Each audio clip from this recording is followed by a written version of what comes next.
So Final Fantasy VII Rebirth is finally out, and fans are able to jump in and play arguably one of the best action role-playing games of 2024. I was lucky enough to jump in and play ahead of time, so let's talk about it. Oh my god! Okay, it's happening! What's up everybody, it's your boy Saga bringing you awesome fast information regarding all things PlayStation gaming. If you enjoy content that respects your time, hit the like button to get this video out to other gaming fans, but if you didn't, drop a dislike so I know exactly where to improve. Yeah, so I was lucky enough to jump in ahead of time and try out Final Fantasy VII Rebirth, and honestly, I'm a massive fan. Now obviously this is going to be a fairly short video, so I will do my best to give you guys as much information in a short period of time without spoiling too much. But starting off, for those of you who are impatient, the first question I'm sure a lot of you want to know is whether the game is worth investing into, and honestly I can say yes. From a narrative perspective, as you probably expected, Final Fantasy VII Rebirth tells a pretty damn amazing and compelling story. Without giving too much away, this is a continuation from where we left off with Remake, and let's just say there's a lot of twists and turns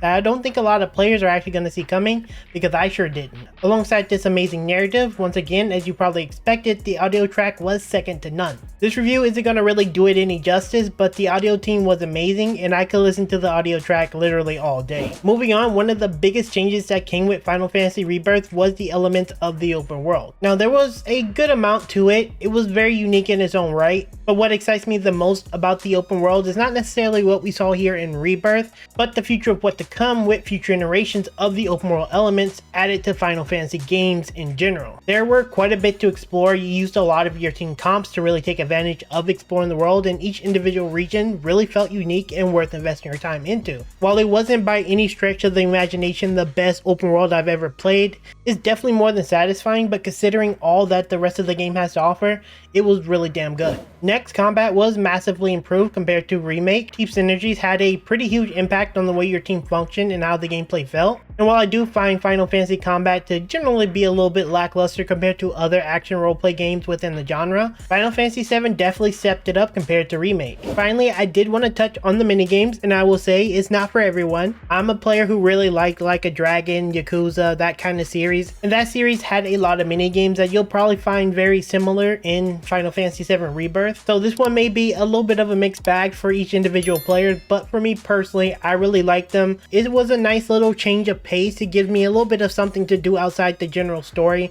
because I don't really like always just slamming out the main story. I want to just take my time and appreciate the world, and the minigames really give you that little bit of breathing room. And I can easily see a lot of players sinking a couple of 100 hours into all the different minigames, because there's quite a bit. With that said, I don't want to say too much more because I don't want to spoil any story elements, and I want you guys to experience it 100%. But once again, I did want to say I am a massive fan of what I saw with Final Fantasy VII Rebirth. I think this is arguably one of their best games in the Final Fantasy series, not only from an amazing narrative perspective, soundtrack, or even the small details. They really put a lot of effort into the game. Speaking of details though, the video on screen now goes over some brand new details for the highly anticipated action role-playing game Stellar Blade. Check it out.